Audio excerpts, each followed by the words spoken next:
Hey guys, and welcome back to my YouTube channel. I'm Ebony Explains It All, and today I'm going to give out some free unsolicited advice to some really strange relationship questions.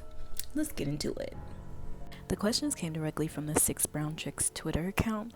They post anonymous questions and followers respond with advice.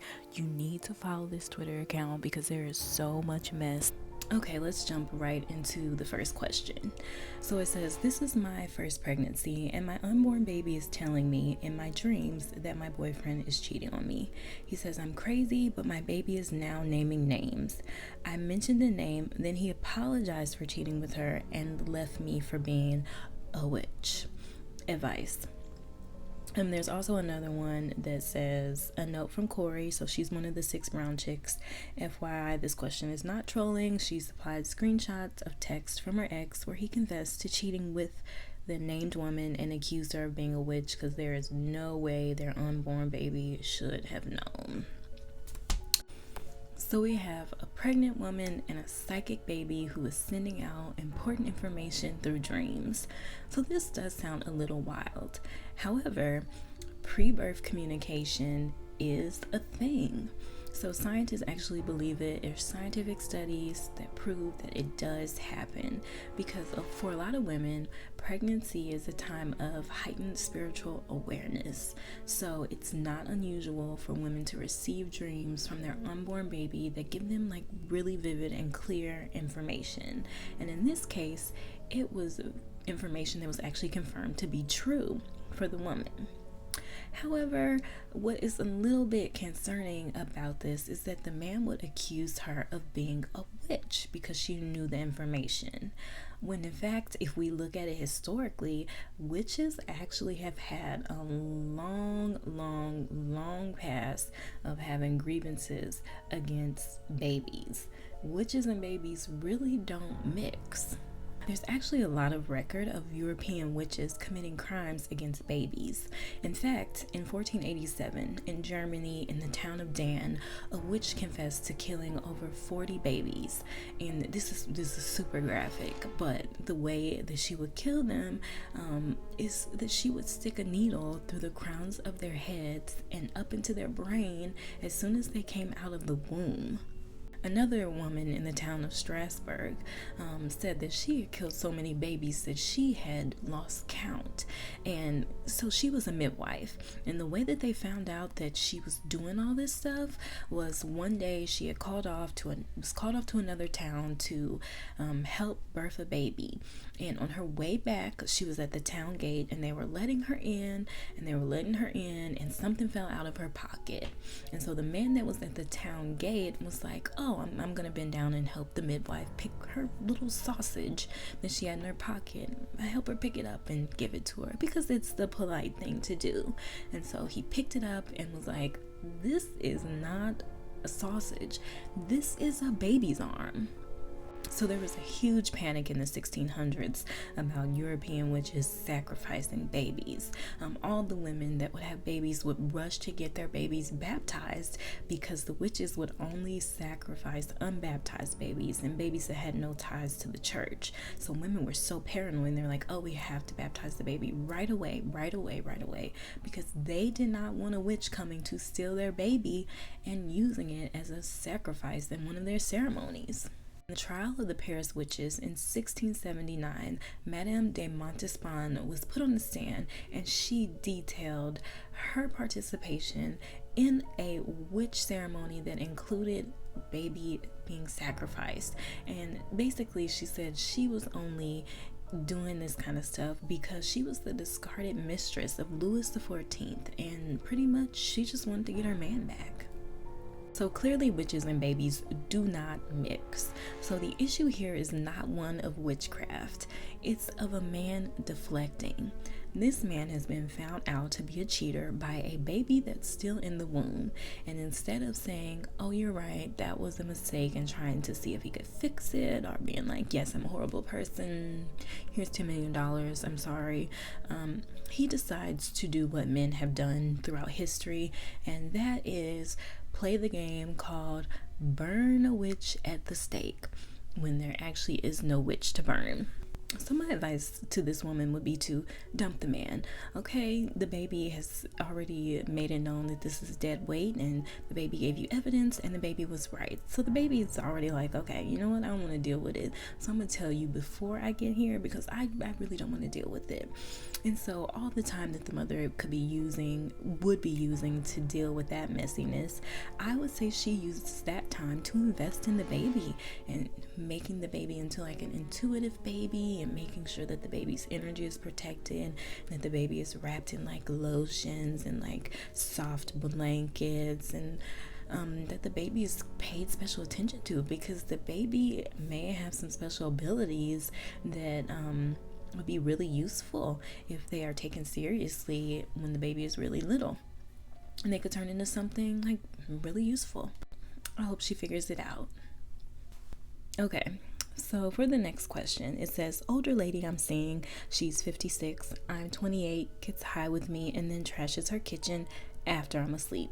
Broken plates, ripped wallpaper, etc. She swears it's a poltergeist / demon that did it, and she's scared.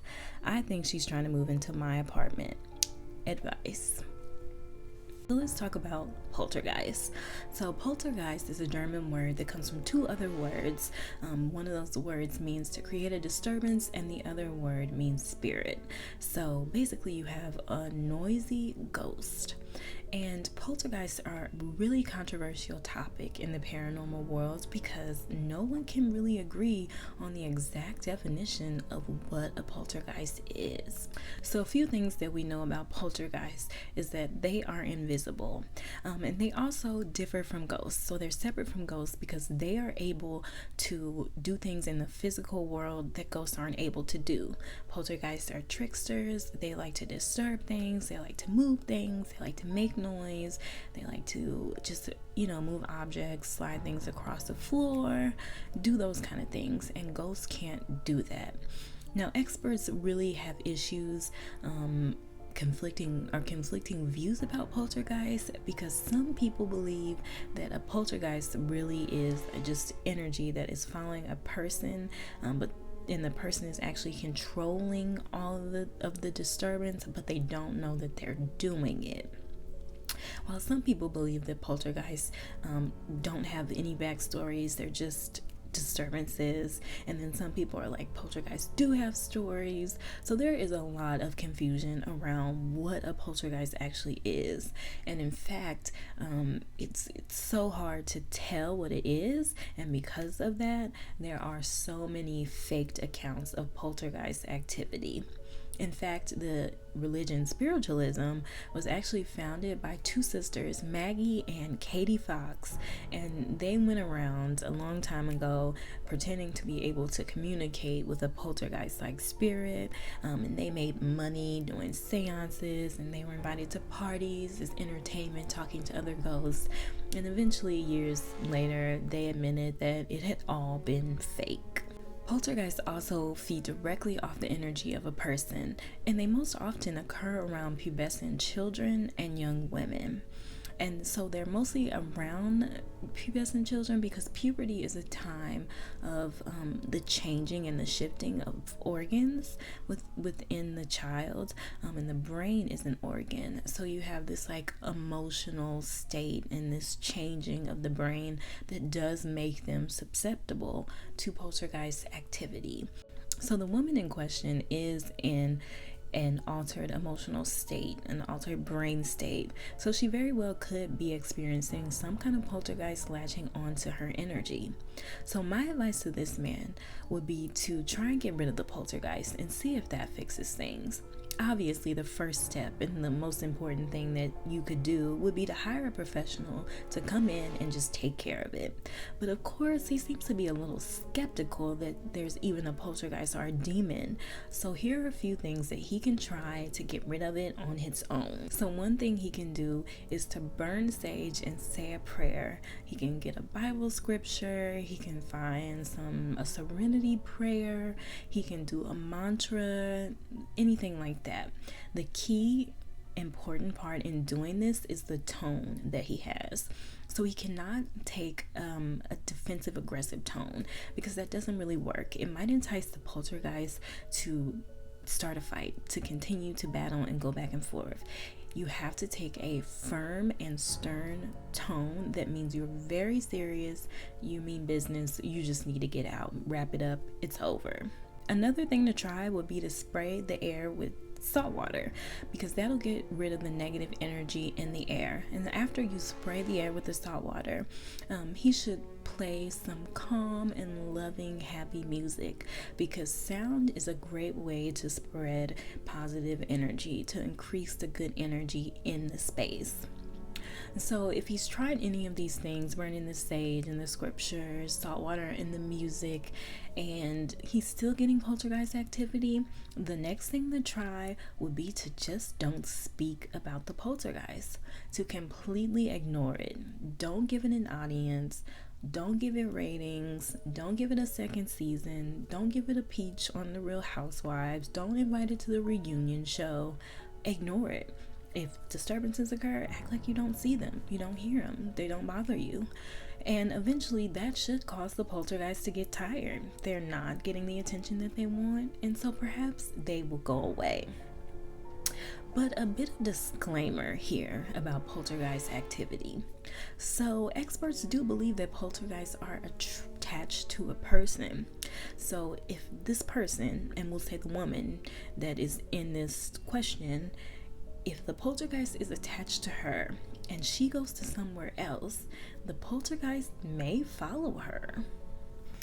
So my overall advice on how to handle the situation would be to just ignore the woman and her claims of poltergeist.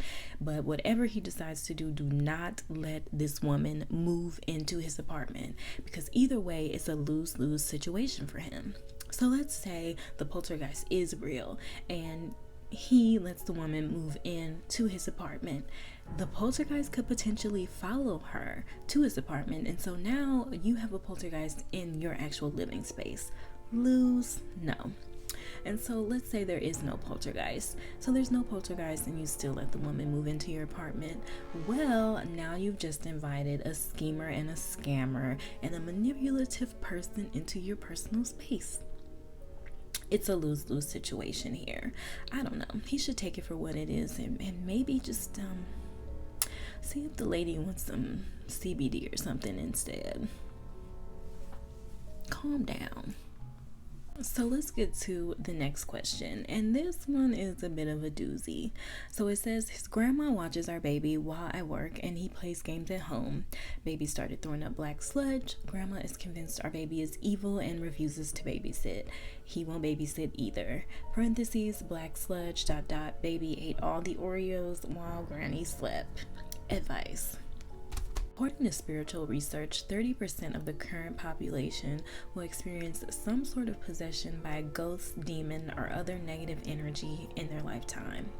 Signs of possession include paranormal capabilities, becoming violently ill, heavily sleeping, the appearance of wounds that disappear very quickly, superhero strength, and also vomiting foreign objects, which the woman said that the baby did do. So here's an interesting story. During the cold winter of Amsterdam in the year 1566, 30 children fell violently ill. So their symptoms included they would get these shakes and then fall to the ground and then convulse violently. And after they would have these spells, they would kind of snap out of them and not remember that they happened. Also, the kids would be throwing up objects like shards of glass and pins and needles. The townspeople were convinced that they were experiencing mass demonic possession. So a physician named Johann Ware heard about it, and he was a little skeptical of what was going on. Now, he didn't go to the town and challenge the people and say that they were lying or making up stories about the kids throwing up glass. He didn't do that. He didn't refute that there was some sort of demonic presence there. But instead, he concluded that the extraordinary regurgitation was just an illusion that the devil was using as an embellishment of natural illness. Now, people were really shocked about his conclusion and him saying that, but eventually they all, led to think and to believe that demons and the devil and his demons were actually limited to how they worked and what they could do in nature. John Ware even took it a step further and said that witch trials need to be stopped completely. He said in the event of demonic possession or witchcraft, you really have to have a physician evaluate that person very carefully first, because it really could just be illness or mental illness. And he believed that women that were being tried as witches were often suffering from mental illness. He also went on to say that in addition to doing a evaluation about the medical health, you have to make sure that the medicine being prescribed to treat this demonic activity or witchcraft is also not causing side effects which would support the claims of demonic possession and witchcraft. Basically, Johann was going around saying that demons and witchcraft do not work the way you guys think they work. Now, while he was going around publishing articles and making speeches and giving this information out, he was very careful to use certain words. Instead of saying witches, he would use the word magicians. And instead of saying demons, he would use the word spirits. And it later came out that he was doing all this because he was a very messy man. And he was pretending to be an investigator of these phenomenon and these occurrences, when actually he was a practitioner and he was messing around with demons and witchcraft himself. And so he knew what he knew because he had evidence, because he had experience, because he was tipping and dipping. So this is actually a really simple case to solve. This is a really simple fix for this. So the keywords in this situation are not demonic possession.